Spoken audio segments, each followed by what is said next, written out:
vocês puderem abrir a Bíblia de vocês em Marcos capítulo 14. Marcos capítulo 14. O título da mensagem é O Jardim das Aflições. Essa é a parte 2. Hoje a gente vai estar vendo dos versículos 37 até o 42. Versículo 27 ao 42. Mas eu vou começar lendo desde o versículo 32. Vamos pegar o contexto todo ali. Então Marcos capítulo 14. Começando no versículo 32. Então foram para um lugar chamado Getsemane, e Jesus disse aos seus discípulos: sentem-se aqui enquanto vou orar. Levou consigo Pedro, Tiago e João, e começou a ficar aflito e angustiado. Ele lhes disse: a minha alma está profundamente triste, numa tristeza mortal. Fiquem aqui e vigiem. Indo um pouco mais adiante, prostrou-se e orava para que, se possível, fosse afastada dele aquela hora.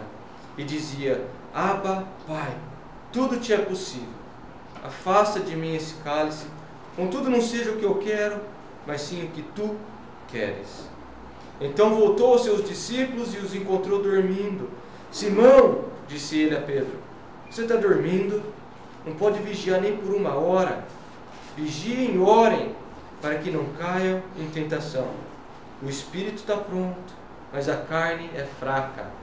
Versículo 39. Mais uma vez ele se afastou e orou, repetindo as mesmas palavras. Quando voltou de novo, os encontrou dormindo, porque seus olhos estavam pesados. Eles não sabiam o que lhe dizer. Voltando pela terceira vez, ele lhes disse: vocês ainda dormem e descansam. Basta, chegou a hora. Eis que o Filho do Homem está sendo entregue nas mãos dos pecadores. Levantem-se e vamos. Aí vem aquele que me trai. Vamos orar? A gente continua. Pai, eu quero agradecer, quão precioso é a gente poder estar reunido na sua presença, Senhor, e adorando o Supremo Benfeitor, Deus Pai, Deus Filho e Deus Espírito. Obrigado por tamanho privilégio, Senhor. Mas nessa hora eu peço que o Senhor esteja abençoando esse tempo em que a gente olha para a sua palavra. Peço que o Senhor esteja nos santificando, nos exortando, Senhor, nos encorajando.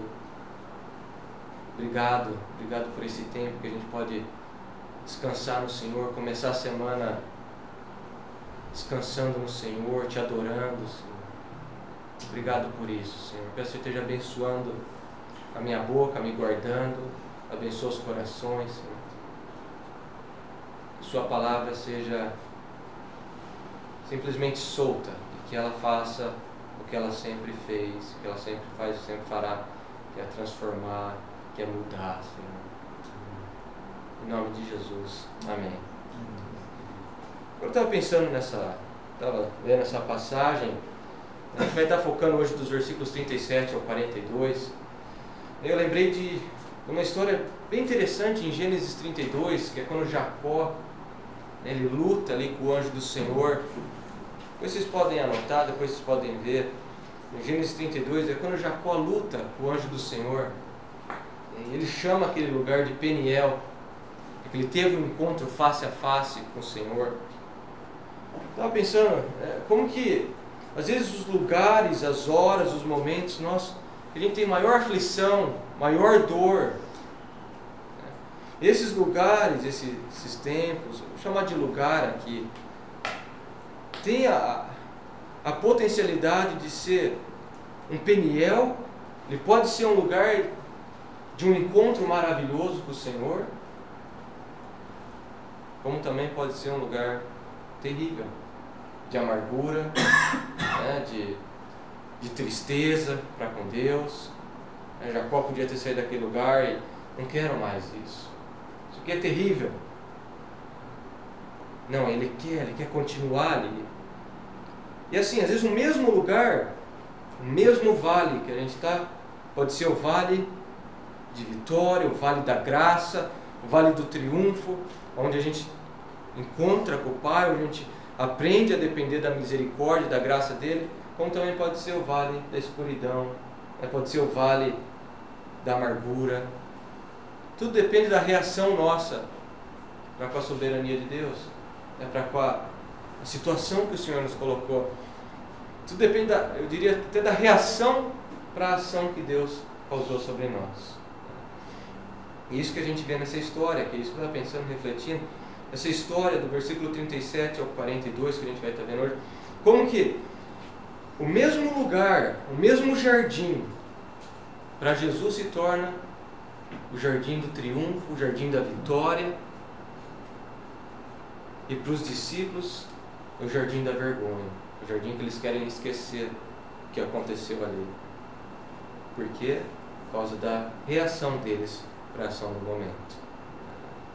Então que a gente possa olhar para essa história aqui, essa é a minha oração, que a gente possa olhar, ver o contraste entre Jesus e os mais valentes dos discípulos.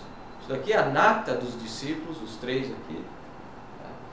Ver como que Jesus é tão superior a eles. Mas não só isso, a gente possa olhar para essa história e se alegrar no fato de que a salvação nossa não dependia e não depende de homens sonolentos como nós, né? E sim está na mão do Senhor Jesus. Amém?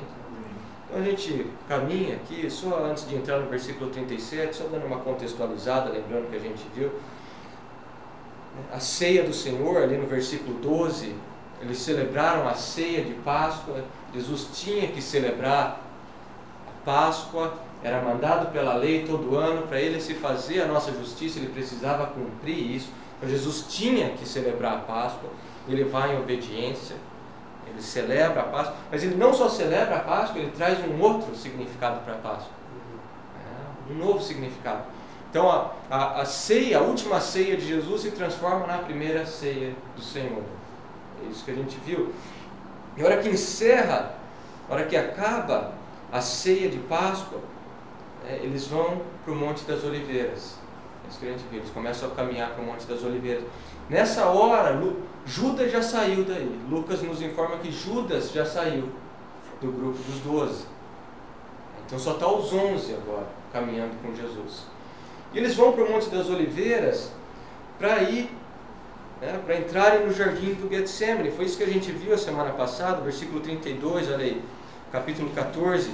Então foram para um lugar chamado Getsemane. Eles foram para o Monte das Oliveiras para quê? Para ir no Getsemane. Ele continua a falar o porquê que eles foram no Getsemane. Jesus disse aos seus discípulos: sentem-se aqui enquanto eu vou orar. Então Jesus vai para o Getsemane, a gente viu o que significa Getsemane, é o lugar onde as azeitonas são moídas, prensadas, para se ter o azeite. Esse é o paralelo, Jesus começa a ser moído, prensado ali pelo Pai. Mas ele vai para esse lugar por um objetivo: orar. É o tempo dele de estar orando, de estar em comunhão com o Pai. E não só isso, não só para orar. Algumas pessoas acham que Jesus foi no Getsemane para se esconder. Não, não, não. Pelo contrário. Ele foi para lá porque ele sabia que Judas conhecia o lugar. João nos diz que era um lugar muito frequentado por Jesus, o Getsemane. Então os discípulos todos conheciam, era provavelmente de algum outro discípulo de Jesus. Então ele vai ali para o Getsemane para orar, e a gente viu a semana passada que realmente é o jardim da autópsia, onde tira o coração de Jesus, e a gente vê como nenhum outro lugar na Bíblia. A gente vê as aflições de Jesus ali naquele jardim, é por isso que eu coloquei o jardim das aflições, a aflição, a dor que Jesus sente. Fala uma dor mortal, ele está cercado de dor, porque ele começa a sentir o peso do nosso pecado ali naquele jardim. É aquela hora que o Pai começa a tirar o véu e ele começa a sentir o peso do pecado. Ele começa a sentir que a hora está vindo do que? Ele ser separado do Pai. É por isso que ele está em tamanha agonia, em tamanha aflição. A gente continua hoje dentro do Getsemane. Eu dividi o estudo em duas partes: o sono profundo versus contra a vigilância perfeita. Esse daí vai ser os versículos 37 ao 40, e o basta de Jesus, que vai ser os versículos 41 e 42. Então, vamos lá, versículo 37, começando lá. Então voltou aos seus discípulos e os encontrou dormindo.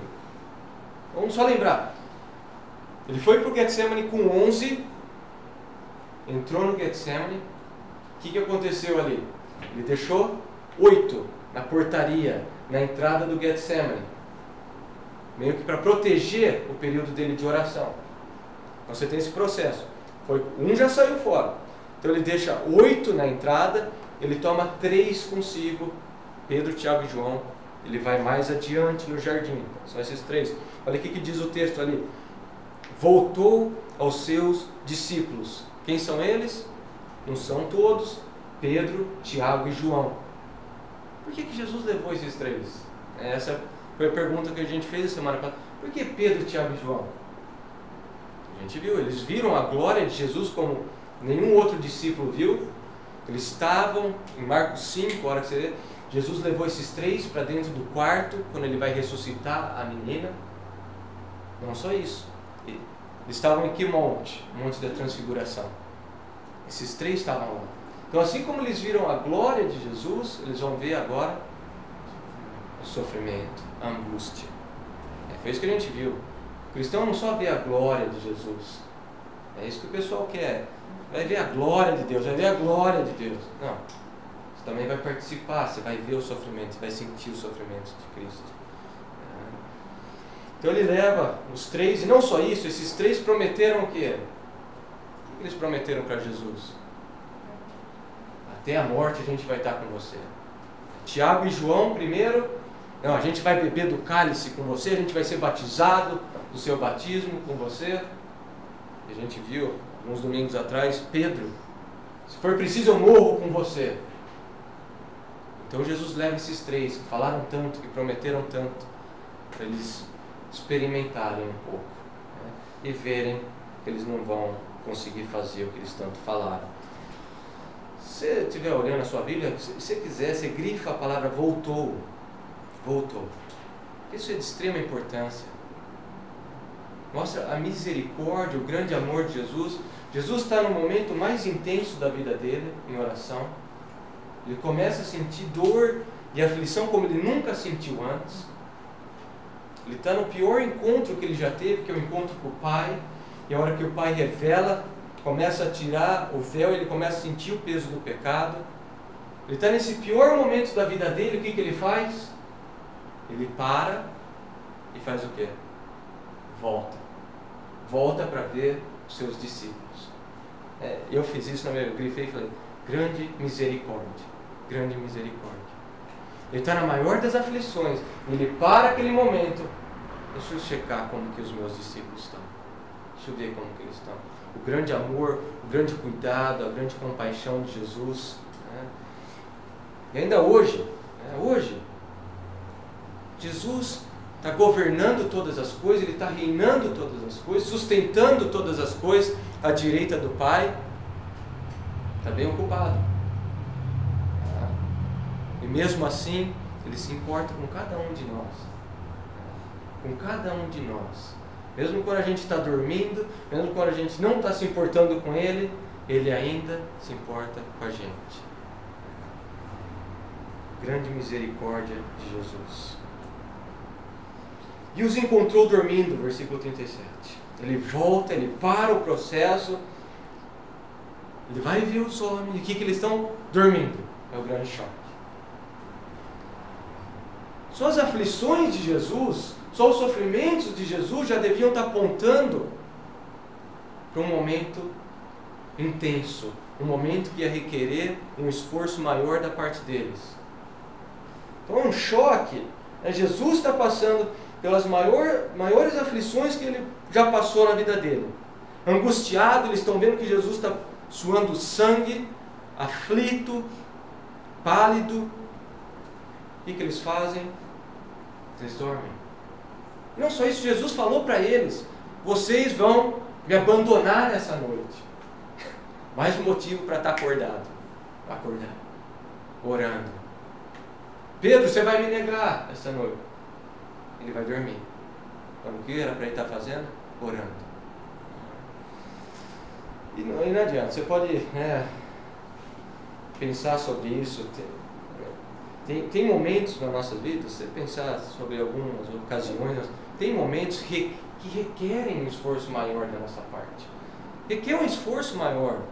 em oração, em leitura, em comunhão com os irmãos. Era esse tempo que eles estavam passando. Tem momentos na nossa vida que requer um esforço, eu diria até heróico da nossa parte, para que você sacrifique as coisas, você está com o Senhor, porque é necessário esse tempo que eles estão passando, esse tempo que a gente passa às vezes, que requer um esforço maior. E geralmente quando a gente está passando por esse tempo, né, que requer um esforço heróico, que requer você correr o quilômetro a mais, geralmente o que a gente faz? Tem desculpa para tudo e acaba indo dormir. É no momento que a gente mais precisa estar vigiando, orando, geralmente esse tempo a gente tem desculpa. Como os discípulos, tem desculpa, eles estavam cansados, isso aqui já é mais de meia-noite, o dia foi intenso, festa, as palavras de Jesus foram pesadas, tem desculpa para tudo aqui, mas não é suficiente. Tem momentos em que você não tem desculpa. Você não tem desculpa. É tempo de você estar vigiando. A gente sempre quer dar uma boa desculpa. Ah, mas eu estou cansado. Ah, o Senhor sabe como eu estou exausto. O Senhor sabe do que eu estou passando. Então o que a gente faz? Em vez de orar, em vez de gastar tempo com o Senhor, a gente lê outras coisas, a gente assiste outras coisas, a gente passa tempo em outras coisas, menos na presença do Senhor. E a desculpa é, não, eu estou cansado hoje. O Senhor entende, eu vou ligar a TV. É assim que às vezes eu faço. Ah, vou assistir o jogo hoje. Né? O Senhor sabe, estou cansado. Só que, não. Tem momentos que a gente pode, é lógico que pode assistir, mas tem momentos na nossa vida que requer um esforço maior. Requer um esforço maior. Requer uma hora que a gente fala, não vou fazer isso, eu preciso ir orar. A situação está feia.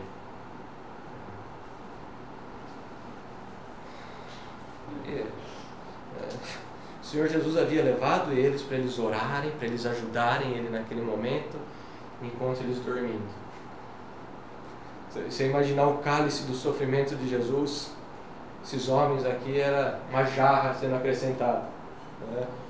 Crescia cada vez mais o sofrimento de Jesus. Quando você pensa no sofrimento de Jesus, a gente só pensa na morte dele, né, sendo açoitado. Não, tá com esses homens aqui, não era fácil. Acrescentava no sofrimento dele. Só falar um pouquinho sobre dormir, porque olha lá, os discípulos estavam dormindo, ele encontra os discípulos dormindo. Dormir aqui, algumas pessoas acham que é perder a salvação. Olha, o cara está dormindo, perdeu a salvação. Não é isso. Não é isso que o texto está falando. Não é isso que o Novo Testamento fala. O dormir, ele tem um sentido de uma falta de vigilância. A hora que a pessoa está dormindo, não significa que ela perdeu a salvação. Eu citei aqui o Thayers, o Lexicon, ele fala assim: metaforicamente significa ceder à preguiça e ao pecado, ser indiferente para com a salvação. É um tempo de preguiça espiritual, isso é dormir. Não era para você estar acordado, o que você está fazendo? Você está cedendo à preguiça, você está cedendo ao pecado, você está sendo indiferente para com as coisas do Senhor. E todos os cristãos genuínos foram acordados pelo Senhor. Isso que Paulo fala, vocês foram acordados. Estavam dormindo espiritualmente, vocês foram acordados. Mas na nossa jornada aqui na Terra, é muito fácil a gente entrar num estado letárgico. Parece que entrou em coma. Começa a dormir. O que é isso? A gente começa a fazer as coisas sem pensar. Entra numa... É tudo rotina. Vou na igreja. Não sabe nem por que vai na igreja. Tem que ir na igreja. Sem paixão pelo Senhor, sem estar amando o Senhor com tudo que é. Isso é estar dormindo espiritualmente. Sem zelo, sem amor genuíno, sem motivação. Pois aqui parece sonâmbulo. Tem um monte de cristão que parece sonâmbulo. Faz as coisas, mas está o quê?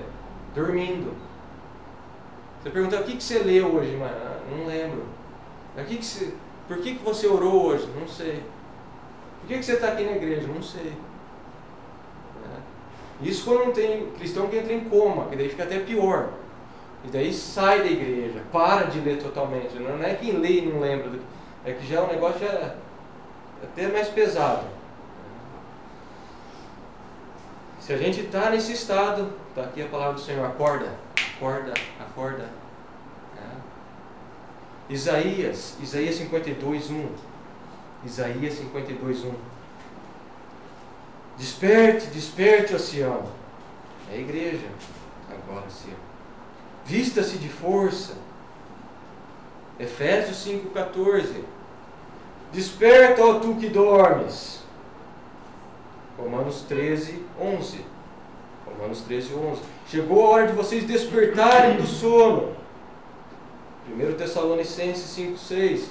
Portanto, não durmamos como os demais, mas estejamos atentos e sejamos sóbrios.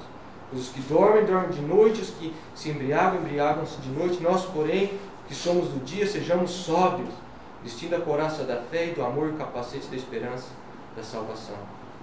Qual que é o oposto de estar dormindo espiritualmente? Estar acordado. É uma vigilância, estar atento para as coisas do Senhor, saber o que está acontecendo, saber o que está fazendo certas coisas. Eu sei que tem alguns aqui na igreja que estão mais acordados do que nunca. Isso é uma bênção. Estão num estado que nunca tiveram antes, né? Pensando, estudando, conhecendo o Senhor. Glória a Deus, né? Continua orando pela misericórdia do Senhor para continuar nessa jornada acordada, né? E para os que estão dormindo, acho que para todos nós precisamos às vezes ouvir um acorda, acorda.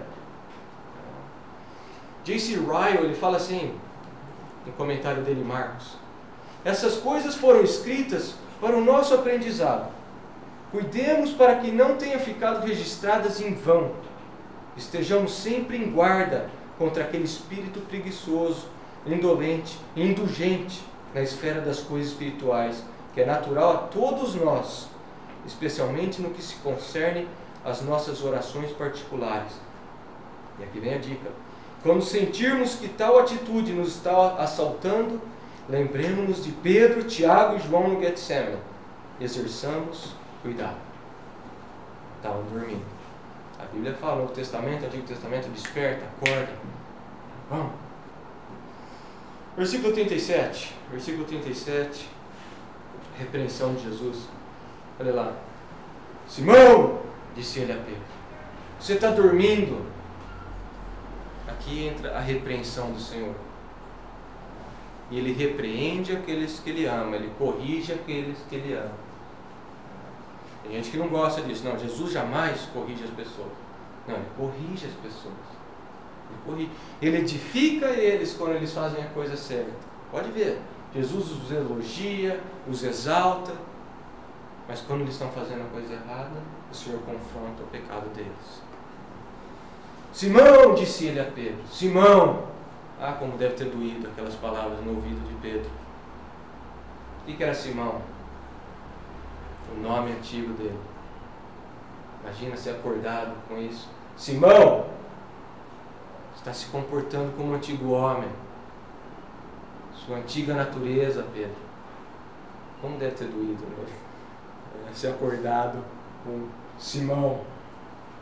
Você vê que Jesus não vai acariciar. Tadinho, o Pedrinho está cansado hoje, né? Nossa, o Joãozinho, ó, Joãozinho, dorme. Não. Simão! É assim que ele fala com cada um de nós às vezes. Quando o antigo Guga vem, ele fala: acorda, acorda, você está se comportando de acordo com a sua antiga natureza.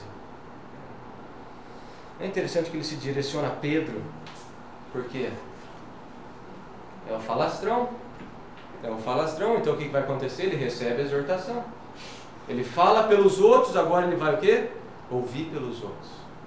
É assim com a liderança. Você se responsabiliza pelos outros. Simão, disse ele a Pedro, você está dormindo. É lógico que ele sabe que ele está dormindo. A pergunta é: o que você está fazendo dormindo? É isso que ele quer dizer. Né? Você está dormindo. Ele sabe que está dormindo, ele está roncando. O negócio ali deveria ser pesado o sono. O que você está fazendo dormindo? Olha lá, não pode vigiar nem por 1 hora. O interessante aqui é essa palavra pode. Porque geralmente quando você pega nos textos do Novo Testamento, a palavra poder geralmente é dunamis. É onde você tira, é ter habilidade, ter a capacidade. Ninguém pode vir ao Pai Ninguém pode vir a mim se o Pai não atrair. Pode ali, o que é essa palavra? Ter habilidade, ter capacidade. Geralmente é essa palavra usada no Novo Testamento para poder. E aqui ele usa uma outra palavra. Ele usa uma palavra que tem o sentido de ter força, de ter vigor, de ter vitalidade. Quem que era Pedro? O mais forte do grupo. Com maior vigor, com maior vitalidade. Pedro, a pedra, você que é todo forte, não tem força nem para orar por 1 hora. Francis, no seu comentário, ele fala assim: essa é uma acusação de causar feridas no tão autoconfiante Pedro. É interessante que Simão, geralmente, se encontra esse personagem nas igrejas. O falastrão, uma pessoa que gosta de falar, gosta de criticar, mas só que ele nunca faz absolutamente nada para a igreja. Gosta de falar, criticar com a pregação, falar isso da igreja. Às vezes não consegue o quê? Separar 1 hora do dia dele para orar, 5 minutos, 10 minutos para orar pela situação que está acontecendo. É aquilo que eu falei 2 domingos atrás, que a gente possa imitar Pedro no que ele deve ser imitado. Não na sua antiga natureza como Simão. Não pode vigiar nem por 1 hora. Provavelmente foi 1 hora que Jesus passou vigiando e orando ali. E quanto que a gente tem escrito daquela 1 hora? Só o versículo 36. Resume 1 hora de oração naquele versículo 36. Isso é o resumo da oração de Jesus. Ele continua, versículo 38. Vigiem e orem para que não caiam em tentação. Olha o amor de Jesus. Ele continua amando eles. Foi o que eu falei. Ele repreende porque ele ama. Ele ama esses homens.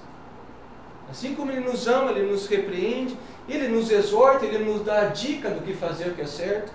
Olha lá. Vigiem e orem. Ele dá as 2 dicas para eles aqui. Não são nem 2 opções, são 2 ordens que Jesus dá. Os 2 verbos, o vigiar e o orar, estão no imperativo. Vocês têm que fazer isso. Vocês têm que fazer isso. E o verbo orar está no imperativo passivo, que continua o quê? Vocês têm que continuar orando. A oração continua. E isso é muito prático para nossas vidas. Vigiar e orar são inseparáveis para a vida do cristão. Vigiem e orem, é inseparável. Você não consegue separar isso da vida do cristão. Geralmente eu falo para o solteiro, a gente brinca, né? Eu falo, tem que vigiar e orar. Vigiar e orar. Você vigia e ora. Se você só vigiar, você vai cair em tentação. Se você só orar com os olhos fechados, vai passar e você não vai ver.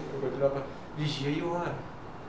Essa é a atitude, não só nisso, mas em todas as áreas da nossa vida. Vigiar e orar. Vigiar e orar. São juntas. Não tira uma, porque senão não vai dar certo.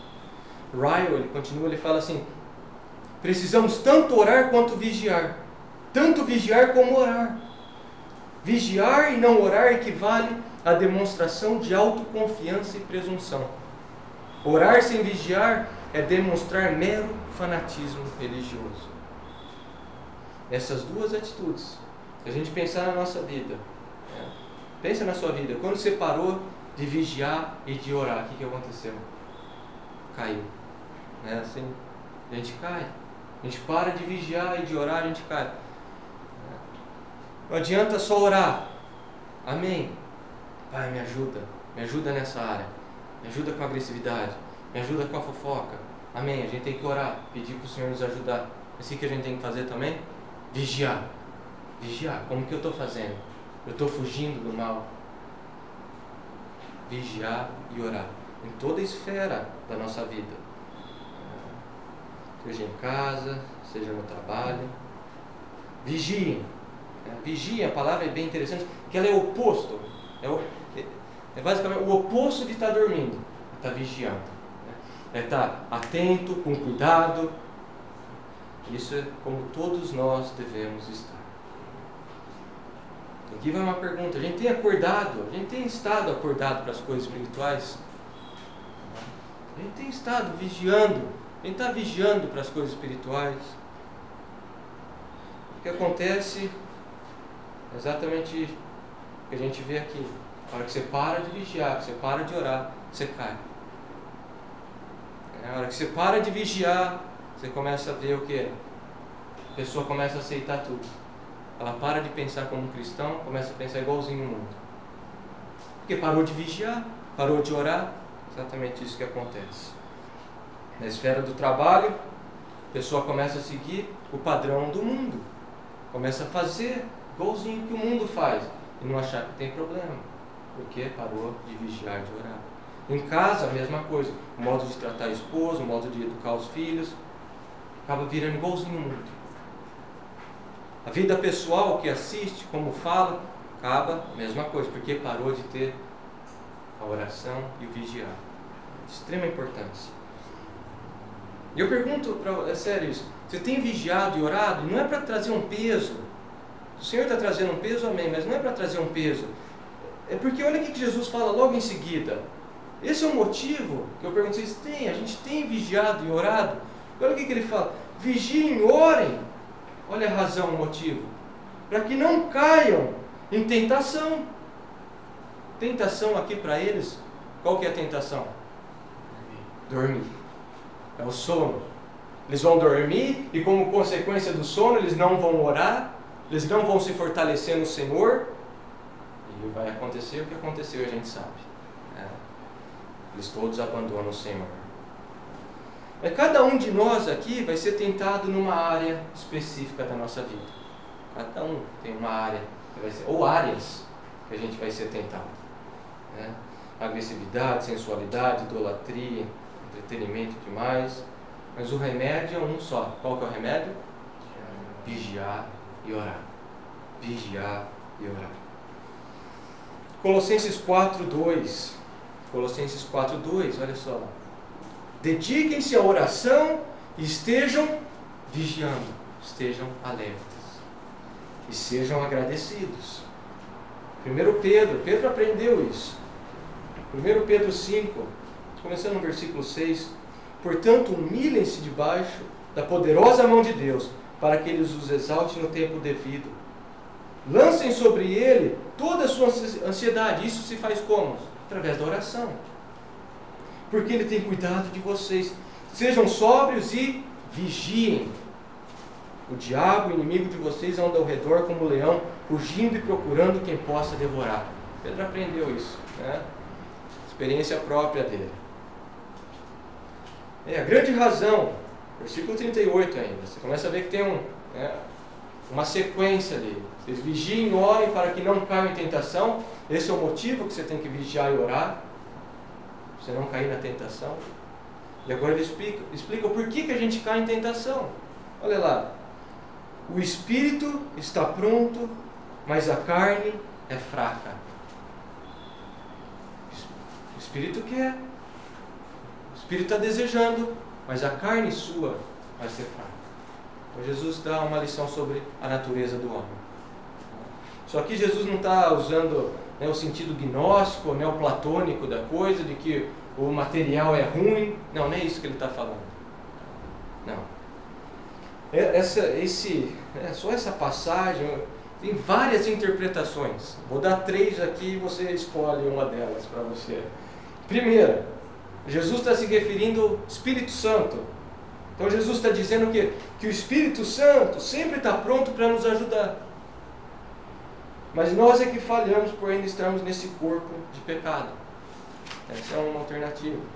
A outra, Jesus está dizendo que o Espírito, e aí se refere ao interior do homem, como em outras passagens na Bíblia, do homem regenerado, quer fazer o bem. Já que a gente foi regenerado pelo Espírito Santo, o nosso interior agora deseja fazer o bem, mas não faz por quê? Porque a gente ainda está por pecado. Então daí já não é o Espírito Santo, é o nosso próprio Espírito, nosso próprio interior. E tem uma terceira, que o Espírito aqui representa a vontade do homem, aquele desejo de fazer as coisas certas. Mesmo o homem que não foi regenerado, você pode ver, ainda tem a vontade de fazer uma coisa certa. Mesmo com a intenção errada, ainda quer fazer alguma coisa certa. Isso que eu faço. Mesmo com a intenção errada, não é para glorificar o Senhor. Mas você pode ver, a pessoa no mundo às vezes tem a intenção de fazer a coisa certa.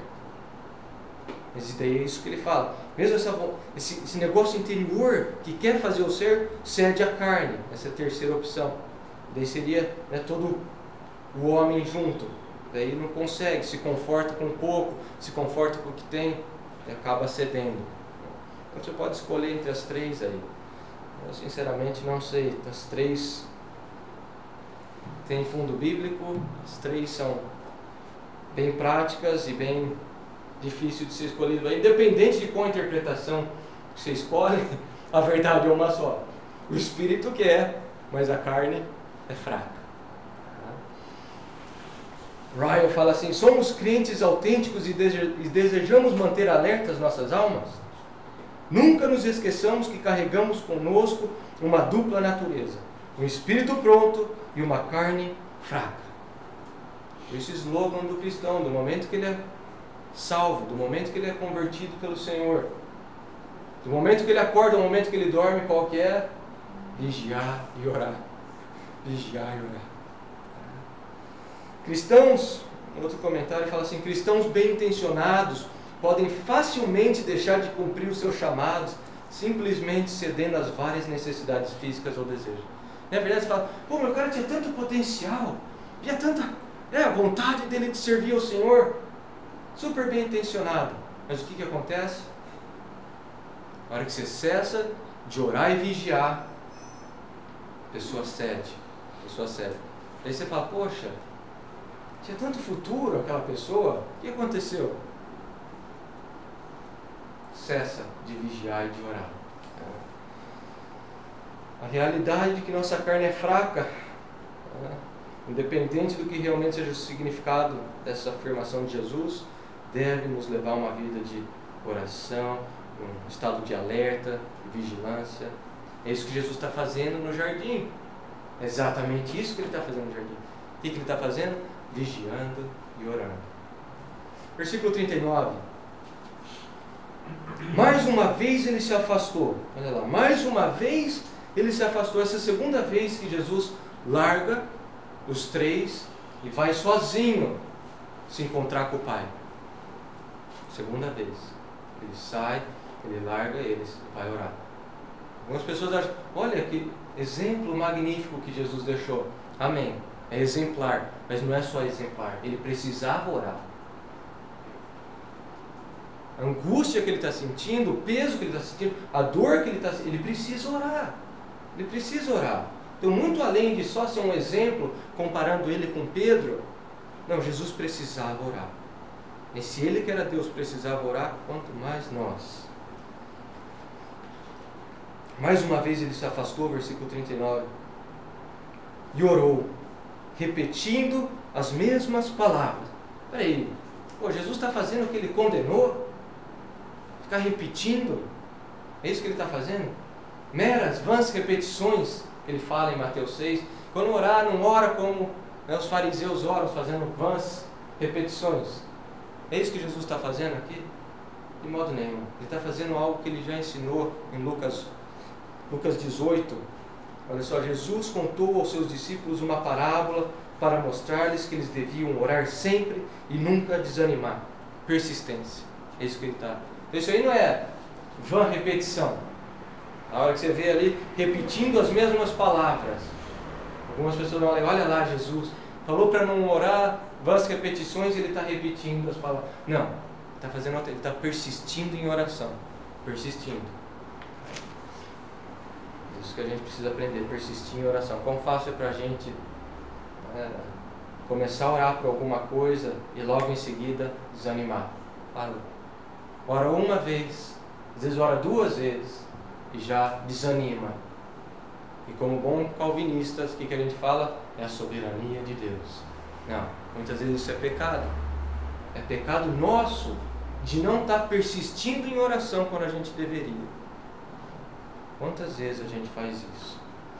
Logo desanima, ora uma, ora duas, ora três vezes, desanima. Não, persistência na oração.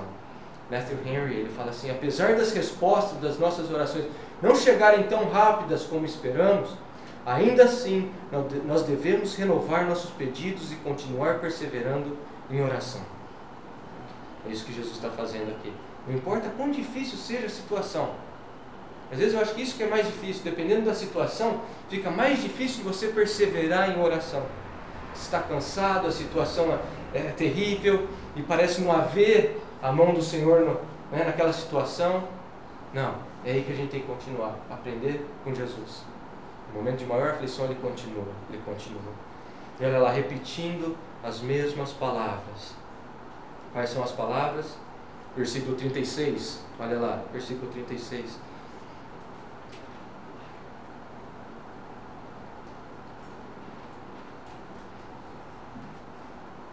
Abba, Pai. Abba, Pai. Olha para essa oração e vamos tentar tirar coisas bem práticas para a nossa vida. Abba, Pai. Ele começa a oração. A gente viu isso a semana passada. Ele começa assim, diferente de qualquer outra oração no judaísmo. E esse é o foco dele, o relacionamento dele com o Pai. E como que o pecado, o que o pecado vai fazer? Separar esse relacionamento perfeito dele com o Pai. É assim que ele começa. Abba, Pai. É isso que é oração. Oração é algo pessoal. É isso que Jesus mostra. Abba, Pai. Ele tem um relacionamento. Tanta gente que trata a oração como algo tão distante, tão frio. Não tem relacionamento nenhum. Não, Jesus ensina. Você tem um relacionamento. E o cristão principalmente agora se achega a Deus como Pai por causa do que Jesus passou. Olha que ele continua. Tudo te é possível. Tudo te é possível. Ele sabe disso. Tudo é possível para o Senhor. Que aquela situação é possível. Deus podia fazer alguma outra coisa. Mas já estava pré-estabelecido. Acho que é assim que a gente devia orar. Tudo te é, reconhecendo a soberania de Deus. Tudo te é possível. Tudo te é possível. Ele continua. Afasta de mim esse cálice. O peso nele do nosso pecado. O que ele está sentindo, a aflição, o que ele está vendo, a separação, a ira de Deus sobre ele. Afasta de mim esse cálice. A ira sua. E não tem problema. Não tem problema. Pedir para o Senhor afastar um tempo de tribulação, um tempo de dor. Não tem problema nenhum, a gente deve pedir. Paulo pediu, ele fala que pediu 3 vezes para que aquele espinho na carne dele fosse afastado. É normal pedir. A gente tem que pedir. Só que você não pode parar ali. Afasta de mim esse cálice. Afasta de mim esse cálice. Tem gente que só quer isso. Olha a última parte da oração. Contudo, não seja o que eu quero, mas sim o que tu queres. Essa é a essência de toda oração. Essa como devia ser toda oração. Eu tenho lido cada coisa hoje em dia, no meio cristão, não tem nada a ver com isso. O pessoal decide o que quer e declara a bênção de Deus naquilo. Deus abençoa isso. Abençoa isso que eu estou fazendo. O quê? Quão diferente é. Não. Essa é a minha vontade, mas não a minha vontade. A sua vontade seja feita. Seja trabalho, seja escola, seja onde for, qualquer atitude que você for tomar, qualquer ação que você for, qual que é a sua vontade? O Senhor sabe a minha vontade, mas qual que é a sua vontade? Às vezes a vontade do Senhor vai ser dura, às vezes a vontade do Senhor vai trazer dor, mas eu garanto uma coisa, vai ser bem melhor do que a sua vontade. Vai ser bem melhor que a sua própria vontade. Versículo 40. Versículo 40. Quando voltou, mais uma vez ele volta. A misericórdia do Senhor. O amor dele. Nessa altura, meus, eu não quero nem mais saber desses caras. Chega! Trouxe vocês aqui para orar, falei o que ia acontecer com vocês. Eles vão dormir, então durmam. Não, ele volta, pela segunda vez. Ele volta para ver como que esses homens estão. Ele se preocupa com a gente, com aqueles que não estão preocupados com eles. Esses são os discípulos. Em vez de estar preocupado com Jesus, da situação que ele está passando, o que eles fazem? A gente está cansado, vamos dormir. Quando voltou de novo, os encontrou o quê? Dormindo. Fala, como? Como isso? Nessa altura do campeonato, o café era para estar rolando já fazia tempo, era para estar cheirando café em todo o Getsemane ali. Vamos ficar acordado, a gente precisa ficar acordado, a gente precisa ficar acordado. O que eles fazem? Dormem.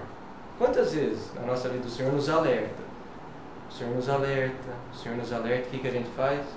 Ah, tá, e volta a dormir. Ah, tá, e volta a dormir.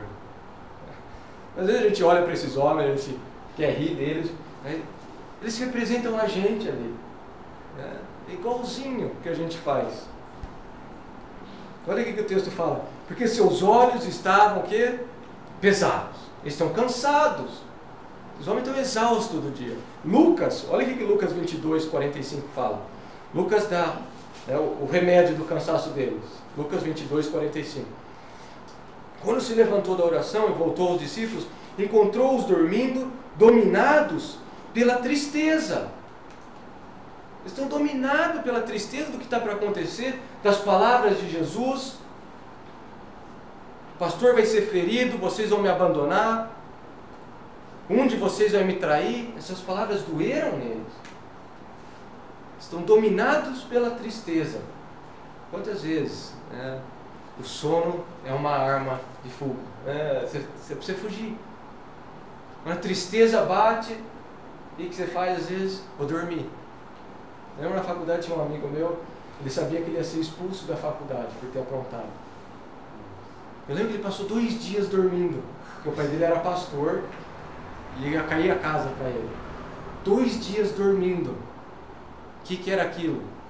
Fuga. Eu dormi, o sono vem. Ele sabe que isso é só um sonho ruim. Eles estão tentando dormir, mas você vê que isso não é desculpa. Isso não é desculpa. Não é desculpa. O tempo deles, independente da tristeza, da melancolia, eles precisam estar acordados. Eles deviam fazer o que fosse para poder ficar acordado. Lembra na faculdade quando eu trabalhava de madrugada, na segurança pública, então às vezes eu pegava o turno que era das 10 da noite às 6 da manhã. A aula começava às 7h20, 7h30 da manhã. Então tinha dia que você ia para a aula cedinho, então acordava tipo 6 horas da manhã, ia para a aula, depois à tarde não tinha tempo de dormir, tinha que fazer trabalho de escola. Depois ia trabalhar às 10 horas da noite. Depois da noite toda. Eu lembro, tinha dia, 2 horas da manhã, esse era o meu pior inimigo. 2 ou 3 horas da manhã, era quando o sono vinha. Eu lembro, você não pode dormir, é o seu trabalho, está acordado. Então você tem que fazer o que for, meu. Às vezes está -5, -10 lá fora chovendo, você põe uma capa de chuva e você vai andar. Você sai do carro, vai andar, vai ficar acordado. Porque se roubarem alguma coisa, como aconteceu várias vezes, se quebrarem alguma coisa, você vai se responsabilizar. O que você estava fazendo? Você vai mentir? Não, eu estava lá do outro lado, quando na verdade estava dormindo. Não. Então você faz o que for, é isso que eles precisavam fazer. Não tem desculpa. Não tem desculpa. Eu estou cansado. Vou falar para o meu chefe, olha, eu fui de manhã para a aula, depois o dia inteiro fazendo trabalho e não aguentei dormir. O que ele ia falar? O problema é seu, é sua responsabilidade. É isso que acontece com eles. Era a hora deles o quê? Estarem acordados. E não. Eles dormem. E olha o que acontece. Eles não sabiam o que lhe dizer. É vergonha. Não tem o que dizer. Chega uma hora não tem o que falar. Imagina, nem Pedro, o maior falastrão, tem o que falar aqui nessa hora. O que é? A vergonha. Estamos errados. Ele está errado. Não tem nem o que falar. Né? E a cena é triste, se você pensar, né? A cena ela é triste. Não só porque eles não estão com Jesus, quando Jesus mais precisa deles. Não só por isso, mas porque eles estão cavando a própria cova deles. Eles estão armando a própria arapuca que eles vão cair. Jesus falou, vocês vão me abandonar. Pedro, você vai me negar. Então, na hora que eles estão dormindo, é triste que eles abandonaram a Jesus ali no momento que eles não estão orando com Jesus. Mas pior, eles estão cavando a própria cova deles. Continuando, o basta de Jesus, versículo 41. Voltando pela terceira vez, ele saiu de novo, ele acorda eles, acorda, ora, vigiem. Ele sai de novo, terceira vez que ele sai para orar, para se encontrar com o Pai, larga os 3. A terceira vez que ele faz o quê? Agora ele volta pela terceira vez. A terceira vez ele está voltando. Ele lhes disse: vocês ainda dormem e descansam? 3 vezes, o quê? Ele sai para orar. Ele sai para ter um encontro dele com o Pai, para vigiar. 3 vezes ele volta e o que eles estão fazendo? Dormindo. Depois o que Pedro vai fazer 3 vezes? Vai negar 3 vezes. Vocês ainda estão dormindo. Às vezes é difícil entender se é uma pergunta. Você pode ver que algumas versões tem uma pergunta, como se Jesus tivesse: vocês ainda estão dormindo e descansam? Em algumas outras versões vai ter um ponto de exclamação como: vocês ainda dormem e descansam, de uma forma irônica. Olha aqui que Jesus fala: basta, chega, chega. O sentido dessa palavra é como se chegasse à totalidade de algo. Chegou à totalidade. Chega, basta. É como uma espada de 2 gumes isso aqui. Ela vai cortar de 2 lados. Ela corta os discípulos, porque o basta, o que é? Chegou. Você teve o seu tempo de orar e de vigiar. O que vocês fizeram? Dormiram. Basta para vocês. Só que essa faca também corta para o outro lado, que é o chega, que é o basta, na tentação de Jesus. Isso que é maravilhoso. É a vitória dele. Basta! Basta! A pior das tentações é vencida ali. Basta, acabou. Quão maravilhoso, e quão doce é esse basta. Quão maravilhoso, quão doce. É o basta que ele vence a tentação, ele pisa a cabeça da serpente, ele se submete à vontade do Pai, e agora ele caminha para a cruz, para ser o nosso sacrifício. Quão amargo é esse basta. Porque chega os discípulos, chega, vocês tiveram o seu tempo. É isso que acontece, mesmo na nossa vida. Quantas vezes o Senhor fala para a gente: nos acorda, nos acorda, nos acorda. A gente dorme, chega uma hora que Jesus fala o quê? Basta, eu te amo, mas você vai aprender com a dor agora. Você vai sofrer. A gente possa olhar e aprender, porque Jesus faz isso, o Senhor faz isso. Basta. Estou te exortando, te exortando, estou te exortando. Você continua dormindo, você continua não vigiando e orando. Basta, agora eu tiro a minha mão. Você vai sofrer. Chegou a hora, olha lá, chegou a hora. Basta, chegou a hora. Que hora é essa? A gente viu, Marcos 13, era a hora que nem o filho sabia. Essa é a hora. Chegou. Essa é a hora que ele tinha orado. Se for possível, passa de mim essa hora. Passa. Essa é a hora. Ela chega, ele recebe, ele experimenta essa hora. Não só isso, ele aceita. Chegou a hora. A hora é agora. É a hora que todo o Antigo Testamento apontava. Todo o Antigo Testamento, todos os sacrifícios, tudo apontava para essa hora. Quando Jesus ia ser sacrificado, ia tomar o nosso pecado. E ser ali o sacrifício perfeito. Eis que o Filho do Homem, ele continua, eis que o Filho do Homem está sendo entregue nas mãos dos pecadores. E a gente já viu o que significa essa frase no capítulo 9, quando ele fala isso. Isso é exatamente o mesmo significado que eu vou tomar do cálice da ira. Ser entregue na mão de homens pecadores é a ira de Deus. Então a cena aqui é de Jesus se levantando e como que tomando o cálice da mão do Pai, falando: ele é meu.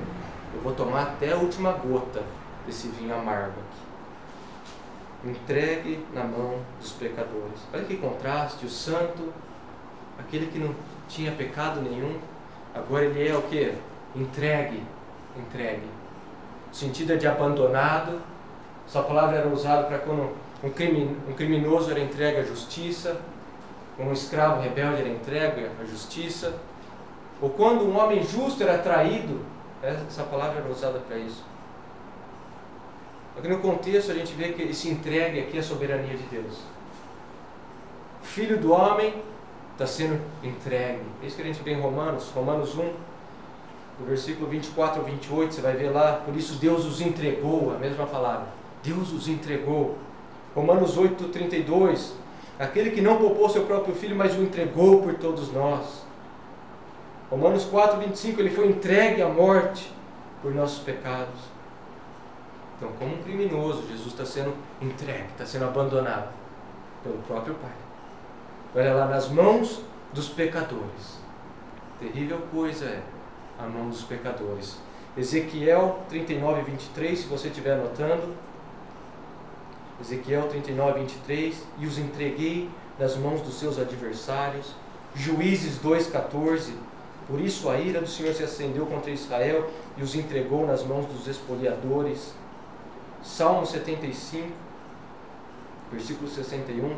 Então você começa a ver que essa palavra, entregue nas mãos dos pecadores, é o mesmo que a ira de Deus.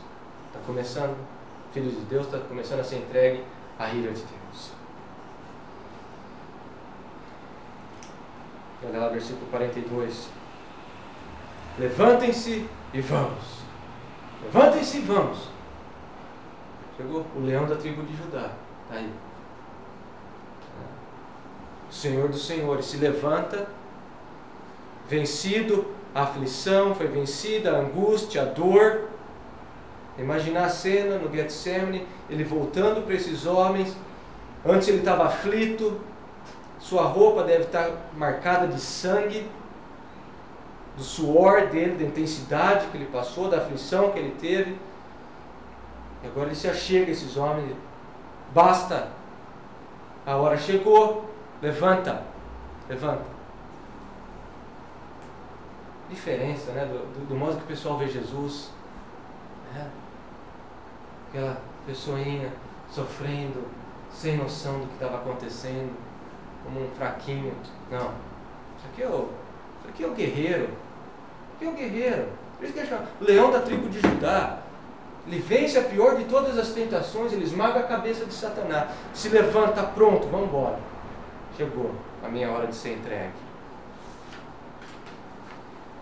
Maravilhoso e terrível. Maravilhosa e terrível essa cena. Jesus se levantando, caminhando. Chegou a hora, chegou a aflição, a dor foi conquistada, se submeteu, a vitória veio. Isso que é o mais. A vitória veio em se submeter à vontade de Deus. E às vezes a vitória nossa vem nessa submissão à vontade de Deus, e a vontade de Deus vai ser o quê? Às vezes de esmagar, de fazer sofrer. Mas essa é a vitória. O MacArthur fala assim: assim o nosso Senhor vai encarar o inimigo, triunfando sobre a tentação, através da oração. Os seus discípulos vão enfrentar o inimigo e serão derrotados por causa da falta de oração. Nosso Senhor conquistou a vitória e derrotou o príncipe do inferno. Está coberto de suor com sangue, sua bendita face, suas roupas encharcadas, mas ele é sangrento e inflexível. Ele está pronto para enfrentar os seus inimigos. Ele vai enfrentar o traidor. Ele receberá o seu beijo. Ele enfrentará os líderes dos judeus. Ele enfrentará os romanos. Ele irá para a cruz. E assim a cabeça da serpente totalmente esmagada. Ele será feito pecado por nós, para que nos tornássemos justiça de Deus nele. Ele triunfará sobre a morte, ele destruirá a sepultura, para ser exaltado à direita do Pai como Rei dos Reis e Senhor dos Senhores. Amém? Maravilhosa história, não? O Jardim das Aflições. Jardim das Aflições. Como se torna o Jardim do Triunfo para Jesus, o Jardim da Conquista. Concluindo, puxando tudo, né? Fazendo um resumo, a gente possa lembrar do Jardim do Getsemane, lembrar das aflições de Cristo, lembrar do sofrimento que ele passou naquele lugar. Tamanha dor, tamanha aflição como o mundo nunca viu e nunca vai ver. Onde Filho Santo de Deus, sua sangue, aflito, angustiado. Por quê? Por causa da horrorosidade, da severidade do nosso pecado. O Getsemane tem que ser sempre uma lembrança para nós. De como o nosso pecado é terrível e tem consequências terríveis. A gente não brinca com o pecado. A gente não deve entreter o pecado. Não deve alimentar como um bichinho de estimação. Não, o pecado deve ser morto. Deve ser mortificado. Devemos perceber a agonia do nosso Senhor no jardim, Getsemane, a excessiva pecaminosidade do pecado. Esse é um assunto a respeito do qual os pensamentos dos cristãos estão sempre muito abaixo do que deveriam estar. A maneira superficial e negligente com que abordamos tais pecados, como a linguagem suja, a quebra do descanso dominical, a mentira e coisas semelhantes, serve de dolorosa evidência da baixa condição moral em que se encontram os homens. Portanto, que as memórias despertadas pelo Getsemane produzam em nós um efeito santificador, sem importar qual atitude de outras pessoas, jamais façamos do pecado motivo de zombaria. Amém? A gente possa também lembrar da atitude de Jesus, da ação de Jesus naquele lugar. Qual foi a ação dele? A mais severa tribulação, se retirar para vigiar e orar. Grande lição para a gente, se retirar e orar. E qual que é a oração dele? Por favor, se puder, passa. É possível com o Senhor. É possível, Pai. Passa, eu não quero isso. Mas no final o que? Não a minha vontade, a sua vontade seja feita. Outra coisa importante para a gente lembrar, a gente vai encerrando aqui. O Espírito está lá, o Espírito deseja fazer a coisa assim. Mas a carne é o quê? A carne é fraca. Portanto, esforcemos-nos em vigiar e orar. Vigiar e orar, para a gente não cair em tentação. Não basta só desejar fazer o bem. Não adianta só ter boas intenções. O Senhor nos convoca, nos ordena a vigiar e orar. Amém? As palavras de Jesus para os seus discípulos são repetidas hoje. Acorda, acorda, desperta, desperta do sono. Você não está acordado, vigiando e orando. Para não receber um chega, um basta, como os discípulos receberam. Amém? Mas no fim de tudo, quão bom é saber que a nossa salvação não está na mão de homens, como eles e como nós, homens sonolentos. Quão bom é saber, só isso, que a salvação está na mão do Senhor, estava e está na mão do Senhor, e não só isso, quão misericordioso Ele é. Que a gente possa finalizar essa história lembrando assim, da severidade do pecado e como isso é terrível, mas lembrando da misericórdia desse sumo sacerdote.